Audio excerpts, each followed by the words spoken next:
You? What are you doing here? Just came out to meet you. Are you busy? Not for now. I'll tell you a story then. Yeah, go ahead. It starts with a girl who's lost in the forest. She's scared, she's alone.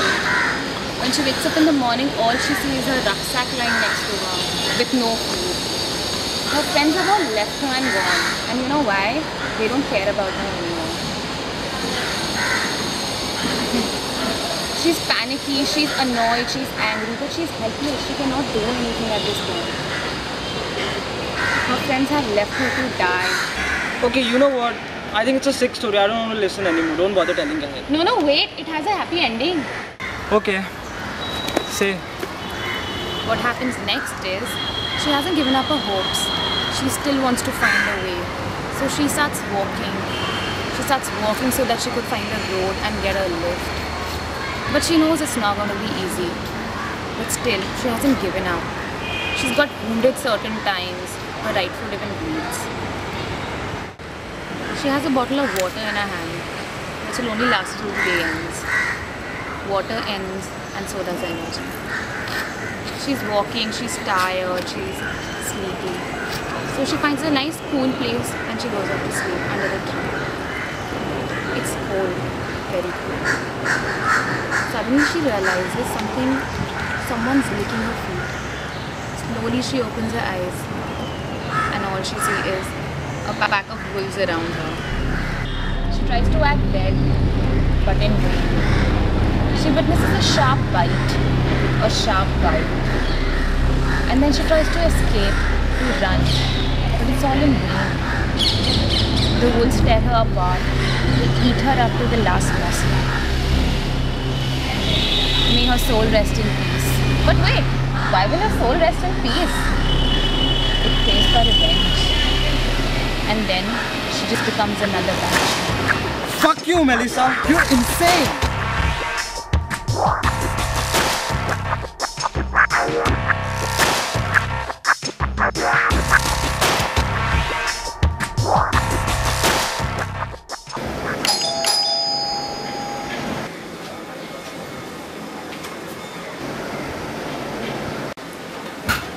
Hey Fahad. Hi, what's up? Why didn't you come in first? Yeah. Get me some water. Yeah, sure. So, how have you been? You first? Well, I've been doing good. Busy, deadlines, lots of deadlines. I had a deadline even today. Oh. Being a journalist, you hate as well as love your job. Forget about me. You tell me, how are you? Oh, it's been good, but lately I've been experiencing these dreams, interesting dreams in fact. Would you like to listen to one? Sure, go ahead. It started with me asleep on my bed and I just felt someone's presence. I got up with a jerk and all I see is the fan switched off. And I got up again and what I see is this door just swung open and there's this figure which just rushed in. And I began running. I was scared. I just ran, but there's something which just pushed me back on the bed. And I tried again, but it got hold of my leg and I fell. Whacking my head to the edge of the table. I had blood all over my face. What sort of a dream is this? It will scare the shit out of me. Listen now. Slowly, very slowly, it came towards me. I was frantic. My back rubbed to the railing and I looked behind. I was frantic. I was thinking as to what am I going to do next. I looked behind and there was a distance of 70 floors between me and the ground. I heard the chilling laughter again and that's when I realized that I had only one option left. I opened my arms to death and that's when I jumped. Melissa, this is depressing. So this is what you have been doing in your free time? Cooking up nonsense? It's deplorable.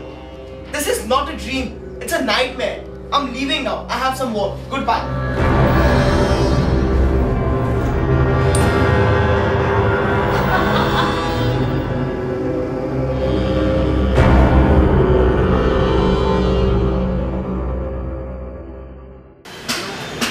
Yeah, hi. How are you? Hi! Hey, I'll call you later. Come on, I'll just call you later.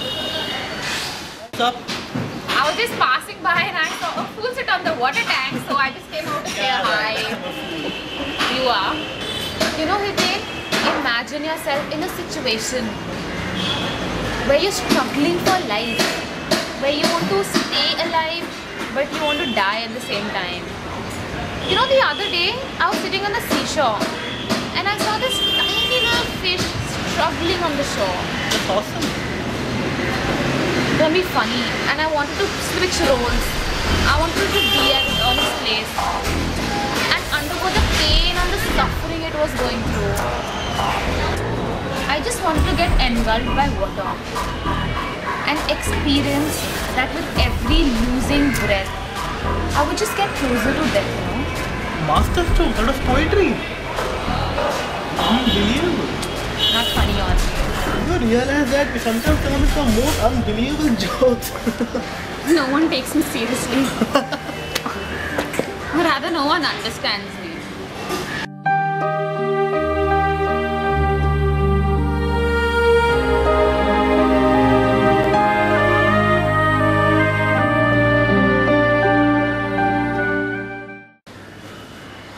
I'm really looking forward to this weekend. I need to party like hell. Man, what are you talking about? We all need to party. Seriously, I really need to get the stress out of my body. Yeah, what's say, Fahad? You know, something very strange happened to me that day. Have any of you guys talked to Melissa lately? She told me about a very weird dream, which totally freaked me out. She did the same with me. What did she say? I don't remember. It was about a dream. It was about a girl who just jumped off from the gallery. And I think someone was trying to kill her. You know what? Unbelievable. In fact, the story that she told me had a girl dying in the end. It was really pathetic and gross, actually. With some wolves having her for dinner, and it seriously pissed me off. Guys, they are all overreacting. She told me a scary story too that day. I found it quite hilarious. It was just a joke, you know her. I think there is something more to this. Otherwise, why will she call all three of us and tell a story which had some dying in the end? I think something is seriously wrong with her. Come on, man. Why are we even talking about this? Because it's no longer a joke anymore. I'm going to call that bitch right now and ask for an answer. Dude, cool down. She's just playing a prank. No, yeah, still I think we should clear this stuff with her. Hello? Melissa? Why the hell have you been telling us your fucked up stories? There's one more story to tell you guys. And that's mine. Come up to the terrace of my building. What? What the hell is going on?